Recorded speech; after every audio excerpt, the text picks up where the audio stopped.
আসসালামু আলাইকুম ভিউয়ার্স। আজকে কিন্তু আমরা খুব খুশি, সব খুশি না নি? জি জি। কারণ আজকে বরাকণ্ঠ স্টার্ট দেওয়ার পর থেকে আমরা 4 নম্বর রমজান মাস পাইছি। কিন্তু প্রথম রমজান থেকে লইয়া আমরা ফার্স্ট 3টা রমজানও আমরা প্ল্যানিং আসলো যে একটা ইফতার মহফিল করতাম, যে ইফতার মহফিলও কমপ্লিট আমরা সহ নিডি মানুষ, যারা পুয়ার মানুষ এরা থাকতা, আর তারা লইয়া আমরা একটা ইফতার মহফিল করতাম। কিন্তু গত রোজা তো পারছি না, এর আগের রোজা তো পারছি না, মানে কর্ম কইয়া কিতা কিতা করে সময়টা জমা যায়। দুই রোজা লকডাউনে গেছে। আমরা কিন্তু আজকে আমরা ই রোজা মাস হয়েছি আর মানে কর্ম কইতাম না, করিলতাম। সো আজকে আমরা আয়োজন করে লেছি, একটু পরে আমরা সামান সবাই যাব, খাম কাজও লাগবো। আর আজকে কিন্তু ইফতার মহফিলটা অন্যরকম হইব, আপনারা ভিডিও লাস্ট পর্যন্ত দেখবা। আপনারা কিছু কইতা নি? আজকে যে দীর্ঘ প্রচেষ্টার পরে আমরা আজকের এই প্রোগ্রাম করাইতে পারি আর ইফতার মহফিল করাইতে পারি আর এই 4 বছরের মাধ্যমে যে পিছর 2 বছর গেছে কি 1 বছর ফার্স্ট আসিল, আর এরপরে 2 বছর গেছে কি লকডাউনে। আর এই 4 নম্বর বছরও আমরা যে দীর্ঘ প্রচেষ্টার পরে এই ইফতার মহফিল করাইতে পারি। আর সুতরাং আমরা অত্যন্ত আনন্দিত আপনারা যারা ইফতার করাইতে পারি আর বা যারা দেখরা আইতে পারছেন না, আগামীতে আমরা আরও বড় আয়োজন করার চেষ্টা করব। আপনারা আপনার লগে দোয়া করবা বলি আমার শেষ ভাইয়া কিছু কইবা। বিষয় হইলো কি আমরা দেখে আমরা ইউজারলি আপেল বানা, চলো আমরা সব যাই গিয়ে হাত দিতে পারি। চলো চলো।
বললেই না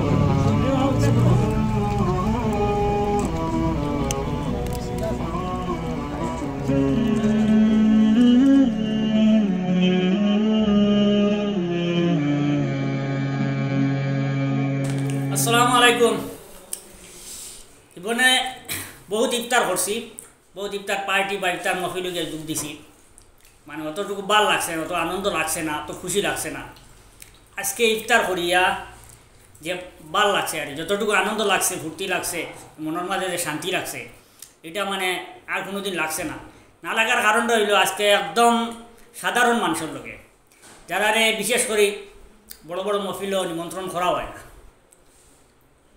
বড় বড় ফাংশনে যারা দাওয়াত করা হয় না, আজকে ওই ধরনের কিছু মানুষ লইয়া আমরা ইফতার মহফিল করছি। আমরা বরাকণ্ঠ পরিবারে করিয়া মানে মনের মাঝে খুবই আনন্দ লাগে, খুব বেশি ভালো লাগে।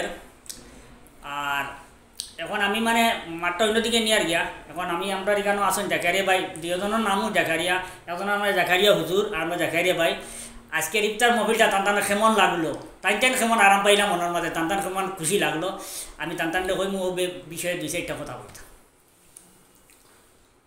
ধন্যবাদ। আজকে আমরা তো স্বাভাবিক ইফতার আমরা বাড়িতে করি, কোনো কোনো সময় একটা রেওয়াজ প্রথা আমরা এদিকে প্রচলিত আছে যে ইফতার মহফিল বা ইফতার পার্টি হতে হয়, যদিও শরীয়তের দৃষ্টিভঙ্গিতে এটার কোনো ইয়ে নাই। এমনি মানুষের ইফতার খরানির মধ্যে খুব বেশি সব ইফতার মানুষের, কিন্তু ইলম আয়োজন মহফিল ইলা কিছু নাই। কিন্তু আজকে বরাকণ্ঠ পরিবারের উদ্যোগে একটা ব্যতিক্রমী মানে অনুষ্ঠান করা হয়েছে, যে অনুষ্ঠান আমি আইয়া খুব আরাম লাগছে। কারণ যে সমাজের সাধারণ পর্যায়ের মানুষ যারা ধরা হয়, যারা স্বাভাবিক বড় বড় অনুষ্ঠানও যায় না, ইফতার কেন্দ্র করে যে বড় বড় অনুষ্ঠানগুলো হয় এটার মধ্যে এরা ইনভাইট করা হয় না। তো বরাকণ্ঠ পরিবারে আজকে এরা ইনভাইট করিয়া বিলকুল আলহামদুলিল্লাহ ফেট ভরিয়া খানি দিছুন, ইফতার মোকাম্মল করাইছুন। যারা এখানে আইছে তারাও দেখছি মানে তারার চেরায় সাবিত করছে যে তারা খুব আনন্দিত হয়েছেন, এবং আমি নিজে এখানে উপস্থিত থাকিয়া খুব মনো আনন্দ পাইছি, বালা পাইছি আলহামদুলিল্লাহ। আশা করি আর এইরকম বিভিন্ন ব্যতিক্রমী উদ্যোগ বরাকণ্ঠ পরিবারের ভবিষ্যতে লই। আসসালামু আলাইকুম ভিউয়ার্স।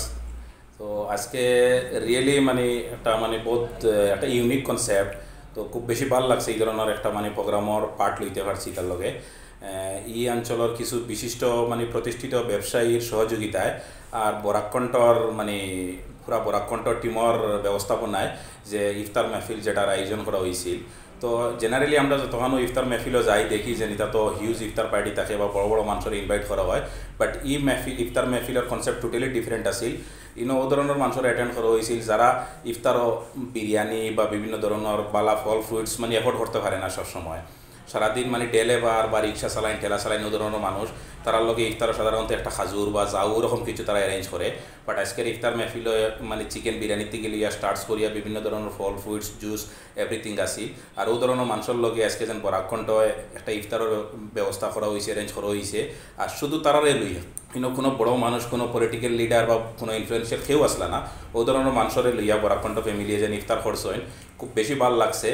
আর আমি আশা রাখি যে বরাকণ্ঠর এই ধরনের আরও কনসেপ্ট আরও নিয়ে আইবা, আর আরও মানুষ এটা দেখে ইন্সপায়ার হইয়া মানুষ এই ধরনের ওটা একটা রেওয়াজ যদি বড় বড় ইফতার মেহফিলের আয়োজন না করি, ও ধরনের যদি কিছু ইফতার মেহফিলের আয়োজন করেন, তাতে সাধারণ একদম নেডি মানুষ যারা এরার মুখে একটা মানে স্মাইল আইব, ওটা আমি আশা রাখি। আর আমরা এই মেসেজ যতক্ষণও যাইব সবে ও ধরনের কিছু একটা যদি করেন তো সমাজে একটা পরিবর্তন আইব, ও বলি আমি আমার বক্তব্য শেষ করলাম। ধন্যবাদ। Thank you বরাকণ্ঠ।